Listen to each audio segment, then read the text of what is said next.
In 2015, Sam Altman was already at the top of the startup world, but his greatest ambition was not to back another app. It was to bet on a technology that might save or destroy humanity. Okay, let's just really let that sink in. The technology he was betting on was artificial general intelligence, AGI for short. We're talking about AI that can reason, learn, and solve problems just like a human can. And the vehicle for this bet? A nonprofit research lab he co-founded called OpenAI. Now, you gotta understand, at the time, this was an absolutely wild, almost financially insane move. The goal was to achieve something that most people in the industry thought was pure science fiction. It was a commitment that would take billions of dollars and decades of work with no clear path to making any money. This wasn't just another startup, it was a bet on the entire future of our species. So what's really fascinating here is that this wasn't just another investment for him. This was a massive pivot in his entire philosophy. He was deliberately shifting from being a guy who funds the future to a guy who was going to get his hands dirty and actually build it. He was putting his whole reputation on the line for this radical, long-term vision that frankly very few people even understood, let alone believed in.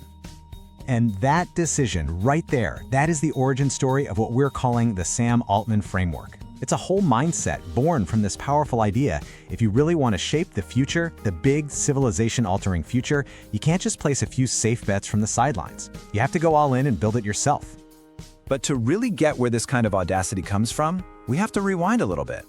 See, Altman's obsession with these huge, long-term bets wasn't something he was born with. It was actually forged in the fire of his earliest struggles. Specifically, his fights against small-time thinking and, maybe most importantly, the painful lesson of bad timing. His journey really kicks off with him dropping out of Stanford, mostly because he just felt academia was moving way too slow. He then started his first company, Loopt, a mobile social network way back in 2005. But Loopt really struggled, and he learned a brutal lesson. He was just too early. It was that experience, plus his time leading the legendary startup accelerator Y Combinator, where all the pieces of his worldview really started to click into place. And this right here is the key lesson from Loopt. The vision, it was spot on. A world connected by phones. I mean, we're living in it right now. But the reality back then was that the technology, the app stores, the way people use their phones, none of it was there yet. He learned firsthand about that painful, lonely gap between having a great idea and the world being ready for it. It taught him something critical. Being right, but being too early, is basically the same as being wrong. So you take that early failure and you combine it with his time at Y Combinator, where he saw literally thousands of startups, and it led him to this really powerful, kind of counterintuitive conclusion. He realized most companies don't fail because of bad ideas. They fail because they're just not ambitious enough. They're trying to build something slightly better, not something radically different. And that's when he decided he had to build a system, a whole organization, that was designed from the ground up to survive that long, lonely gap and go after the truly impossible. And that brings us to the framework itself. All those experiences, the impatience, the failure, the realization that lack of ambition is the real killer, all of it came together to form a core philosophy, a set of principles for how to systematically chase the impossible. At its very core, the framework is this: bet on the future before it exists. And this isn't just some catchy slogan, it's a conscious strategy. It means you reject the safe, short-term, small improvement way of thinking. It's not about making a slightly better version of what we already have. It's about putting all of your energy and focus on the ideas that will completely reshape our world, a decade or even 2 decades from now. And this whole philosophy is built on 3 really actionable pillars. First, you have to adopt what he calls a high-agency mindset. Second, you've got to focus intensely on the tail. And third, you need to build a compounding vision. These aren't just abstract concepts, they're the real operating manual for making huge long-term bets a reality. So let's break that down. What's a high-agency mindset? Well, this is the engine of the entire framework. It's this deep, unshakable belief that the future isn't something that just happens to you. It's something you build. It means when you see a problem or limitation, you don't just accept it as a rule. You see it as something to be solved. Without this core belief, honestly, none of the other stuff works. The second pillar, focus on the tail, is all about being a ruthless filter. Think about a graph of every possible idea. Most of them are clumped in the middle, the safe bets, the things everyone agrees on. Altman's framework says you have to ignore that entire crowded middle. You have to focus all your energy on the extreme ends of that curve, the tail ends. These are the few, high-risk, non-consensus bets that almost everyone thinks are crazy. But if they work, the payoff is world-altering. And that brings us to the third pillar, building a compounding vision. This is about setting a goal so huge, so ambitious, that it forces you to constantly get smarter and build better systems just to keep up. The goal of AGI for OpenAI was so massive, it forced them to solve huge problems like GPT-3 and GPT-4 along the way.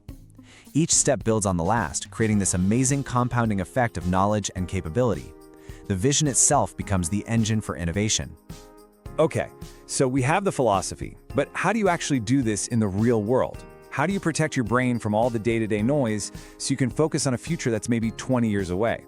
Well, it takes a deliberate, personal system. And this is his system. You could call it the Uncluttered Focus Protocol. What's so cool about it is how simple and powerful it is. He keeps a really simple schedule to avoid getting bogged down in small decisions. He takes long solo walks, and this isn't just exercise, it's protected time for deep thinking. He carves out specific time just to connect the dots, to synthesize information from all the different things he's learning, and he actively seeks out ideas from a diverse network of experts. The whole system is basically a defense mechanism against short-term thinking. And within that system, he has one last, incredibly powerful filter. When he's looking at a new idea, he doesn't ask what's the one-year return. He asks this one question. It's a filter designed to just cut through all the noise and focus only on projects that could have a generational, civilization-level impact. So what happens when you apply this framework? This mix of high agency, tail-end focus, and a system for deep thinking for more than a decade? Well, the result is the transformation of Sam Altman himself, and along with him, the entire global conversation about artificial intelligence.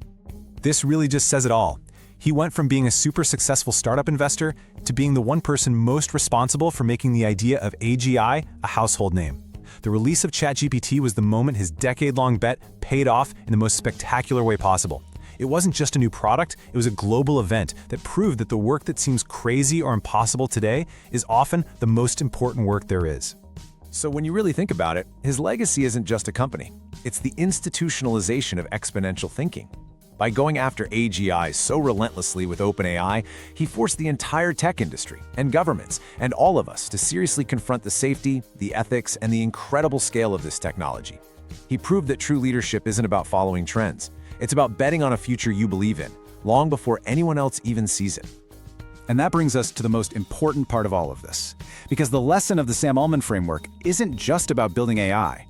It's a universal lesson for anyone who has an ambition. This is the big call to action from his entire career. You have to refuse to accept the conventional limits in your own life. Stop spending your time and your energy on the low-risk, low-return, small ideas. You have to consciously apply that focus on the tail idea to your own career. Dedicate yourself to the few non-consensus bets that, if they actually work, could change everything. So I want to leave you with this question. Think about your job, your passion, your field. What's the one problem that everyone else says is impossible to solve? The one idea that gets laughed at for being too ambitious? That is your tail-end bet. That is where you should be focusing your energy. The challenge is to identify that problem and then start building the system that will make solving it inevitable. Sam Altman built his entire career on the radical idea that the future isn't something you wait for, it's something you build. His framework is proof that a high-agency mindset and a relentless focus on the long term are the ultimate competitive advantages. Because in the end, there's one simple rule that never changes. The future belongs to those who bet on it first.